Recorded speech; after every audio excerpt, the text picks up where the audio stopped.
Buenos días, mi nombre es Catalina Freite y hoy les voy a hablar sobre la historia del computador.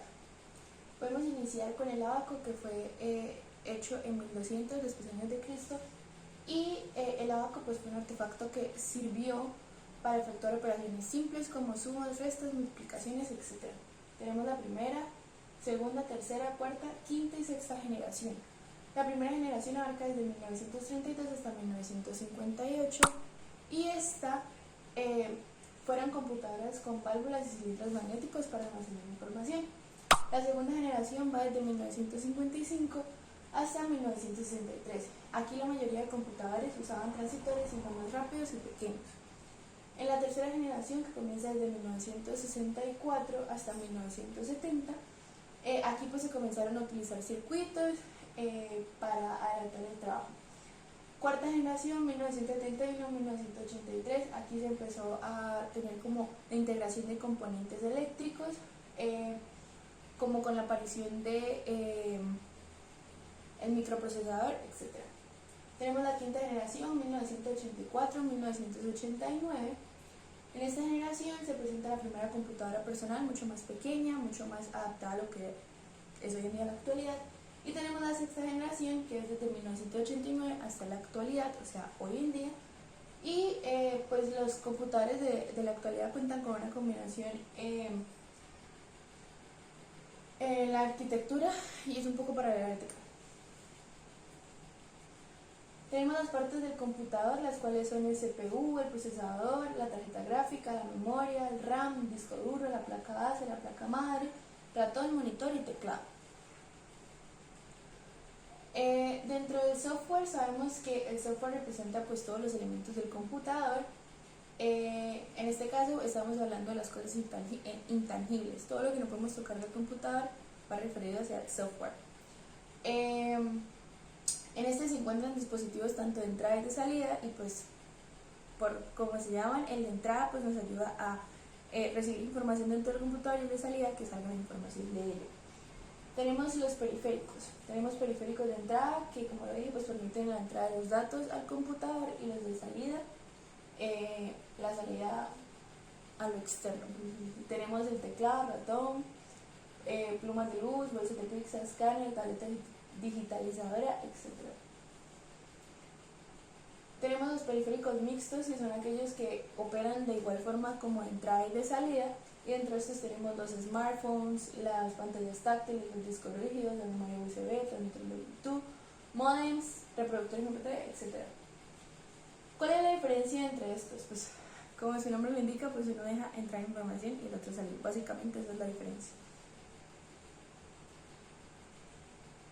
El software. ¿Qué es el sistema de software?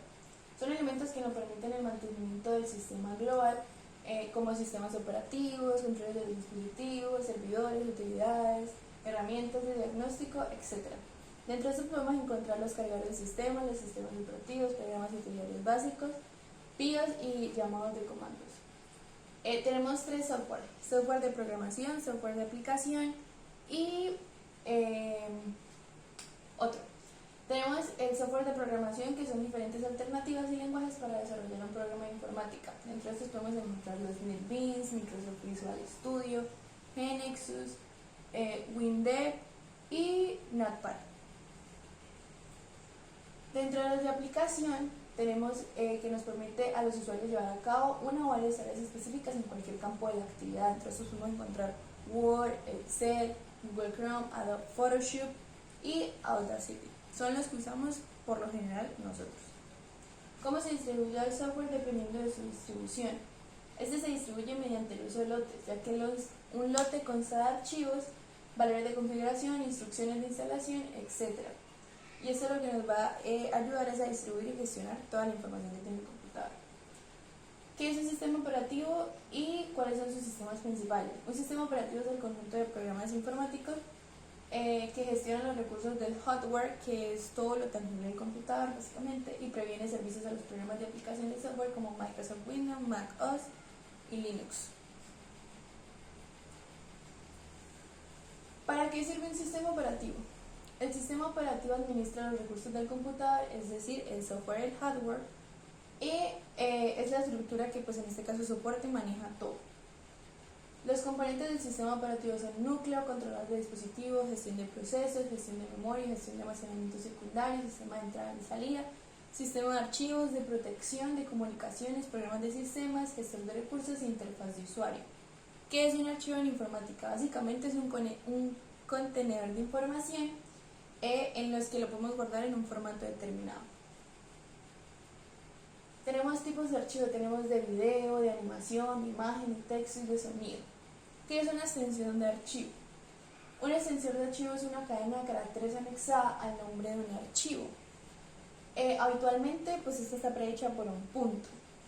¿Cuál es la función principal de una extensión de archivo? Su función principal es distinguir el archivo o el contenido que éste lleve, de modo que el sistema operativo disponga un procedimiento necesario para este.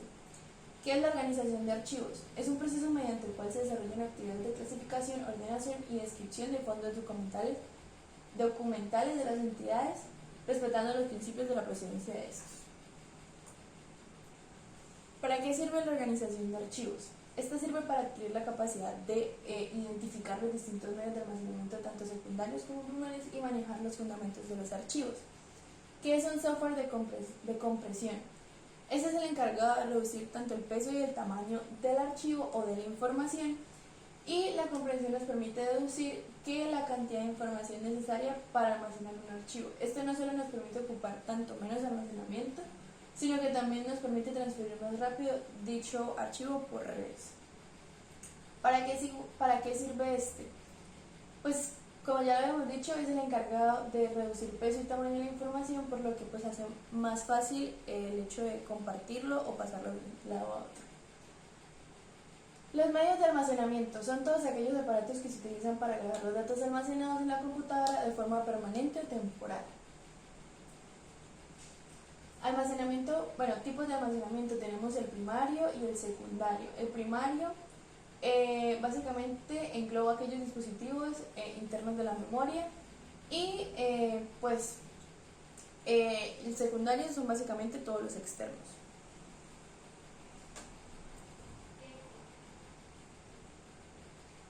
¿Qué es un backup o copia de seguridad? Es una copia de datos que se realiza y se almacena en una ubicación diferente para que en caso de que produzca un incidente de pérdida de datos, estos sean posibles recuperarlos y restaurarlos en este caso.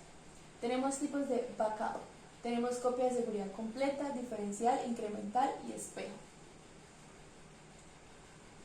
Ahora les voy a hablar sobre servicios de internet, descriptores, buscadores, traductores, sitios médicos en internet de datos.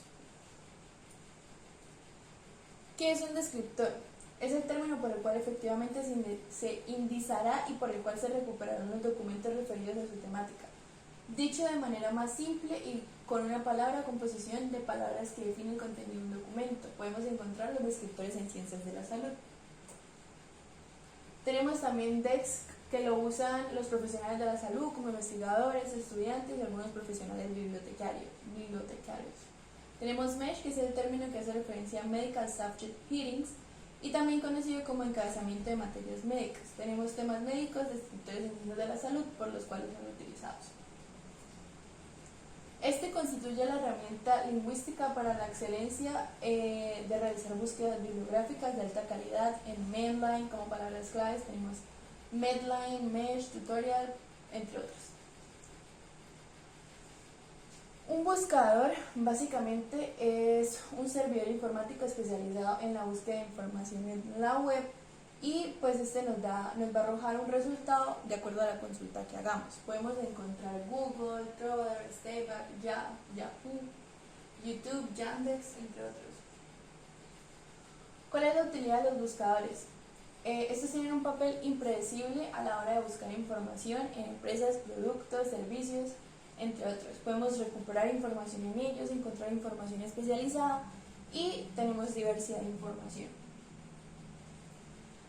Tipos de buscadores que tenemos: Google, Bing, Yahoo, DuckDuckGo y Ask.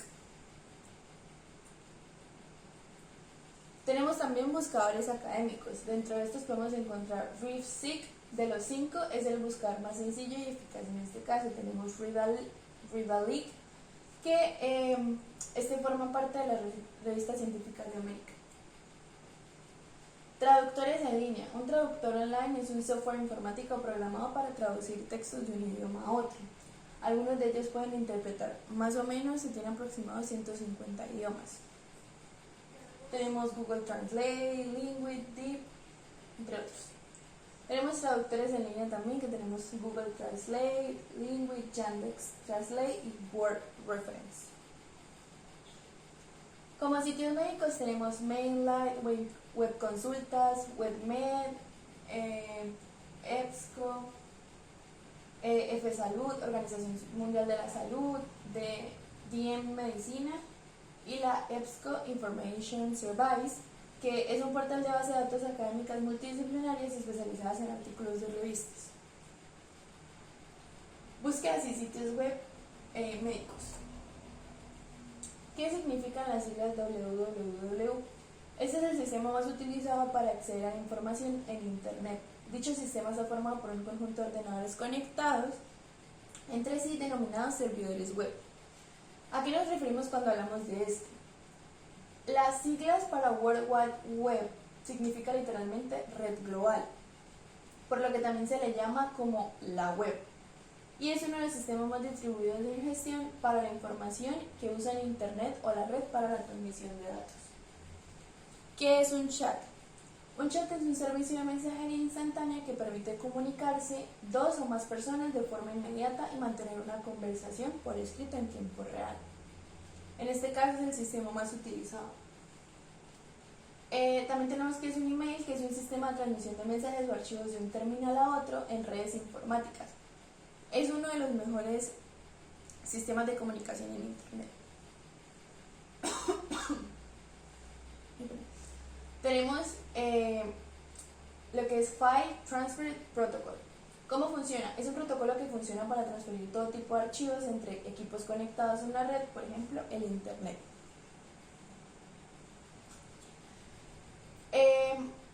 Dentro de aplicaciones, páginas web y servicios que se pueden utilizar para una videoconferencia, tenemos Skype, Ovo, Zoom, Uber Conference y Discord.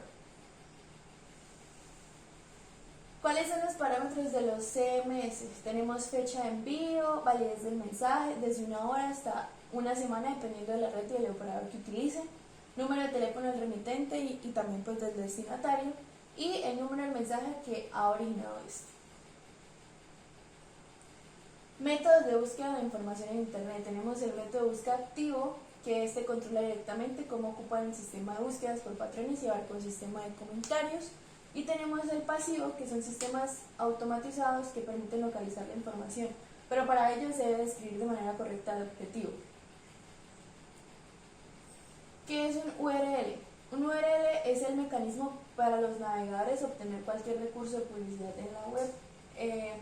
Significa Uniform Resource Locator, que es localizador de recursos uniforme y se usa para identificar direcciones de correo electrónico, localización de archivos para transferir, bases de datos y entre otros elementos. Y aquí podemos ver los ejemplos de los 15. Aquí pues tenemos 15 ejemplos de esto. Aquí podemos ver un esquema, tenemos el protocolo, el subdominio, nombre del dominio y ruta de la página. Podemos usar el GTTP, que es el esquema más frecuente encontrado para navegar en Internet, el GTTPS, que es el más usado para páginas seguras de Internet. Tenemos el MAITO, que es el esquema usado para direcciones de correo electrónico, el FTP y el FILE. Gracias.